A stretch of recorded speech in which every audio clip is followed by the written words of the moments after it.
अगर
आगे चले तो शायद कभी न थकने वाले सूर्य के सहस्र नाम सुनते सुनते आप थक जाएंगे।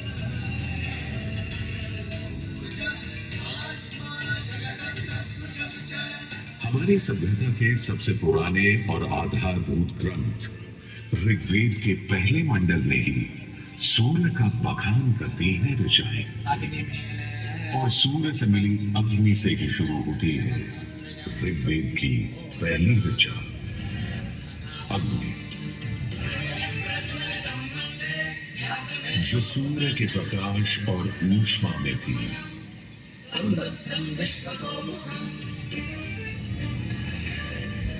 अग्नि, जो दावानल और ज्वालामुखी में प्रलयंकारी विध्वंसक के रूप में विद्यमान थी। अग्नि, जो चौखट पर पहरे था तथा चूल्हे में एक मित्र के रूप में भी मौजूद थे।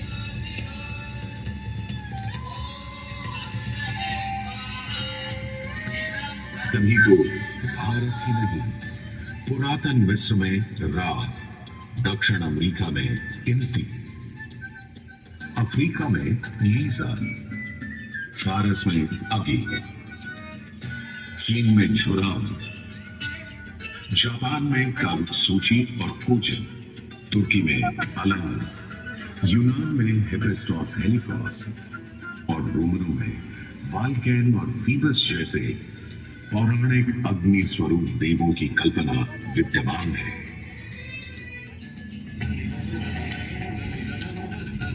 भारत में मान्यता है सूर्य की शादी विश्वकर्मा की पुत्री संजना से हुई तो संजना उसकी चमक से इतनी परेशान हो गई कि पिता विश्वकर्मा को छाया का निर्माण करना पड़ा, और तभी से चल रहा है सूरज की रोशनी के साथ धूप छांव का खेल।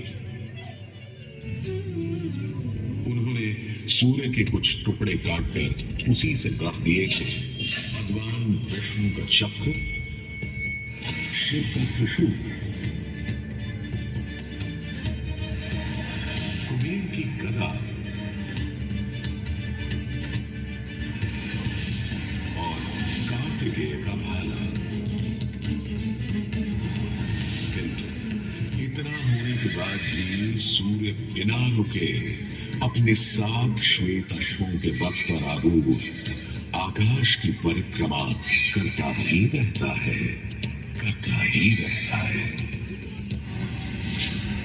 असल में हमारे मानव बनते और 2 पैरों पर खड़े होते ही हम समझ गए थे सूर्य का प्रचंड प्रताप और प्रकाश, उसकी जीवनदायिनी शक्ति हर पल बदलते संसार में, हर रात घटते बढ़ते चांद वाले आकाश में केवल एक सूर्य ही है जो हर रोज सही समय पर उदय होकर हमारी दुनिया को जगमग, जागृत और जीवित कर देता है, और हमें एक अवश्यम भावी स्थायित्व का आभास देता है।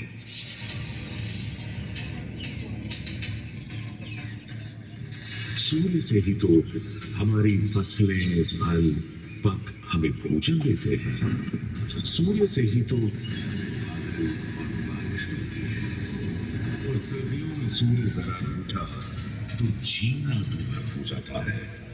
पेड़ों के पत्ते झड़ जाते हैं, वन्य जीवन गुप्त होकर लुप्त हो जाता है और पूरी दुनिया बेरंग सफेद हो जाती है।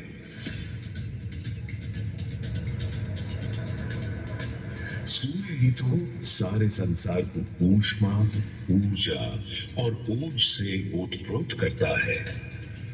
इसीलिए तो ऋग्वेद में कहा है, कांतिमय ईश जनों का मुख प्रकट हुआ है सूर्योदय के साथ।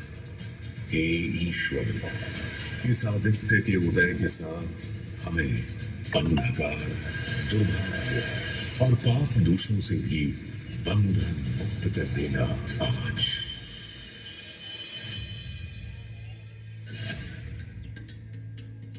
और अगर ग्रहण के समय सूर्य कुछ क्षणों को लुप्त हो जाए तो सारे संसार में हाहाकार मच जाता है।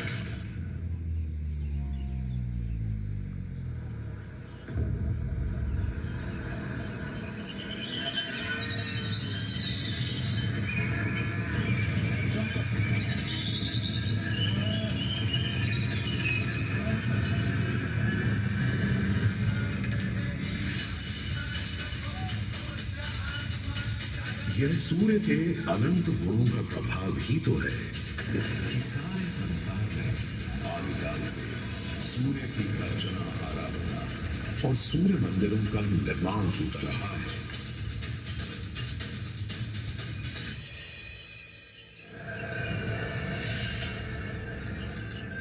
दक्षिण अमेरिका के इंका काल के सूर्य उपासना स्तूप, मिस्र के रामसेस मंदिर परिसर में स्थित सूर्य मंदिर, रोम और यूनान, चीन और जापान, मेसोपोटामिया और ईरान के सूर्य मंदिर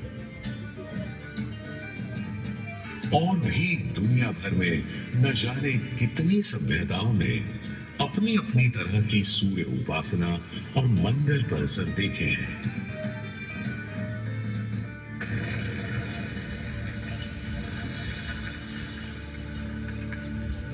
उत्तर में कश्मीर में बना मार्तंड मंदिर, जहां भारत भर के मंदिर परिसरों में सबसे विशाल है,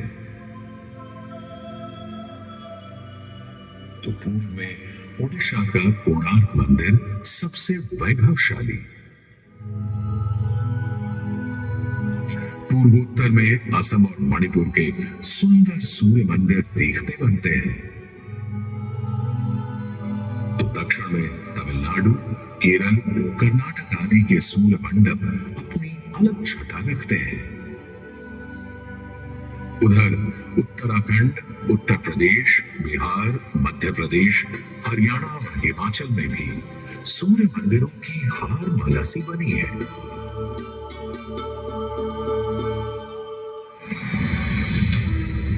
किंतु यदि मैं कहूं कि देश के पश्चिम में, अपने गर्वी गुजरात में, अपने इस मुढेरा में सदियों से स्थित आपके सामने यह सूर्य मंदिर संसार का सबसे विलक्षण, विचित्र, वैविध्यपूर्ण, सुंदर, सुरूप, सुघड़ और सुखद मंदिर है, यह अतिशयोक्ति नहीं होगी।